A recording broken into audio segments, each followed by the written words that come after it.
ഏകദേശം ഇതേ ഒരു മൂന്നാൾ പൊക്കമുണ്ട്. പൊക്കമുണ്ട്. എന്നെ വെച്ച് നോക്കുവാണെങ്കിൽ 3 പൊക്കമുണ്ട്. പക്ഷെ ഈ ഡിക്കി തുറക്കാൻ പറ്റത്തില്ല, ഇത് ഓപ്പൺ അല്ല. ഓക്കെ. അപ്പൊ സൈഡിൽ ഡിക്കി ഓപ്പൺ ആയതുകൊണ്ട് ഇവിടെ തുറക്കേണ്ട ആവശ്യമില്ല.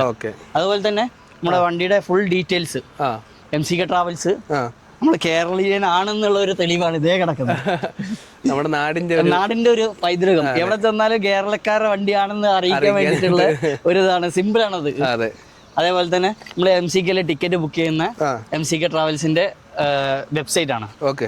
അപ്പോൾ നമുക്ക് mcktravels.com വഴി മാത്രമേ ഓൺലൈൻ ബുക്ക് ചെയ്യാൻ പറ്റുള്ളൂ? അല്ല, നമുക്ക് ആപ്പുകൾ വഴിയും അതേപോലെ ഓഫീസ് മുഖാന്തരം നമുക്ക് ടിക്കറ്റ് ബുക്ക് ചെയ്യാം. ഓക്കെ. ഇതിൽ ഏറ്റവും ബെറ്റർ എന്ന് വെച്ചാൽ റെഡ് ബസ് പോലത്തെ ഉള്ള ആപ്പുകളുണ്ട്. അതേപോലെ ഓഫീസ് ടിക്കറ്റ് ബുക്കിംഗ് ഉണ്ട്. ഓക്കെ. നമുക്ക് ഡിസ്കൗണ്ട് ചെയ്ത് കിട്ടുന്ന ഡിസ്കൗണ്ട് ഇച്ചിരി കൂടി ബെറ്റർ എന്ന് വെച്ചാൽ ഓഫീസുകാർക്ക് ആകുമ്പോൾ 10-100 കുറച്ച് ചെയ്ത് തരാൻ പറ്റും. അപ്പോൾ അതിന് വിളിക്കേണ്ട നമ്പർ ഇതാണ്? അതെ അതെ, ഇതിൽ ഈ നമ്പറിൽ വിളിക്കാം. കോഴിക്കോട് AS ട്രാവൽസിന്റെ അസിസ്റ്റന്റിനും ബന്ധപ്പെടാം. ഓക്കെ.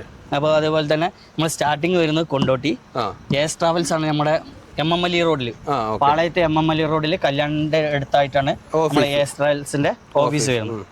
കാലിക്കറ്റ് ബാംഗ്ലൂരാണ് നമ്മൾ വണ്ടി ഓടുന്നത്. പിന്നെ ഇവിടെ ബാക്കിൽ റിവേഴ്സ് ക്യാമറ ഉണ്ട്. ഇതിലാണ് ക്യാമറ. മുകളിലൊരു ക്യാമറ ഉണ്ട്. ഇത് ഒരു മൊത്തത്തിൽ നോക്കുവാണെങ്കിൽ ഒരു വോൾവോ ലുക്കാണ്. വോൾവോയുടെ പുറകില് ഒരാൾക്ക് കണ്ട ഇതൊരു വോൾവോ ലുക്ക്. ലൈറ്റും അത് തന്നെ, ലൈറ്റ് വോൾവോ കണക്കുള്ള ലൈറ്റുകളാണ് ഡിസൈൻ ചെയ്തിട്ടുള്ളത്. എല്ലാം കൊടുത്തേക്കുന്നത് ലൈലാൻഡിന്റെ ഒരു എല്ലാം കൊടുത്തേക്കുന്നത്. സാധാരണ അവിടെ D അല്ലേ വരുന്നത്? 9600D ആണ് വരുന്നത്. ഓക്കെ. അപ്പൊ നമ്മള് ലൈലാൻഡിന്റെ ഒരു എല്ലാം കൊടുത്ത് മാറ്റം വരട്ടെ.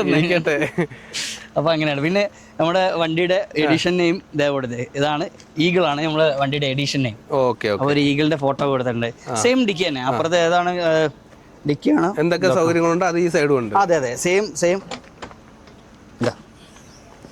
Dicky space. ഓക്കെ. അപ്പൊ ഇതിലും നമുക്ക് സ്റ്റോറേജ് ഉണ്ട്. അതെ അതെ, ഭയങ്കര സ്റ്റോറേജ് ഉള്ള ഒരു ഇതിലാണ് ഇപ്പോൾ വന്നിട്ടുള്ളത്.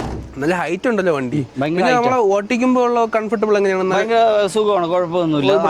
ഇല്ലല്ലോ, ഹൈറ്റ് എന്ന് വെച്ചാൽ ഈ ഊടുവഴികളിലൂടെ ഒക്കെ പോകുമ്പോൾ ഹൈറ്റ് ഒന്ന് ജസ്റ്റ് കണ്ണോടിച്ചിട്ട് വേണം ശ്രദ്ധിക്കണം. എന്ന് വെച്ചാൽ പുറകെ ഈ ഫ്രണ്ടിനെക്കാട്ടി ലെങ്ത് ആണ്, ഹൈറ്റ് ആണ് ഈ പുറകെ വരുന്നത്. അതെ അതെ, കുറച്ച് പൊങ്ങി നിൽക്കും. എന്ന് വെച്ചാൽ AC-യുടെ ആ ഒരു യൂണിറ്റ് ഉണ്ടായത് കൊണ്ട് തന്നെ പുറകിലോട്ടും അതിന്റെ സേഫ്റ്റിക്ക് വേണ്ടിയിട്ടാണ് പുറകിൽ ഇത്രയും ഹൈറ്റ് കൊടുത്തേക്കുന്നത്. ഓക്കെ. അപ്പോൾ ഫ്രണ്ടിൽ എത്ര ഹൈറ്റ് ഇല്ല, ബാക്കിൽ ഭയങ്കര ഇതാണ്, ഹൈറ്റ് ആണ്. പിന്നെ സെയിം ഡിക്കി തന്നെ, ഡിക്കി സെയിം ആ സൈഡിൽ എന്താണോ അതേപോലെ തന്നെ ഇവിടെ ഇത്രയും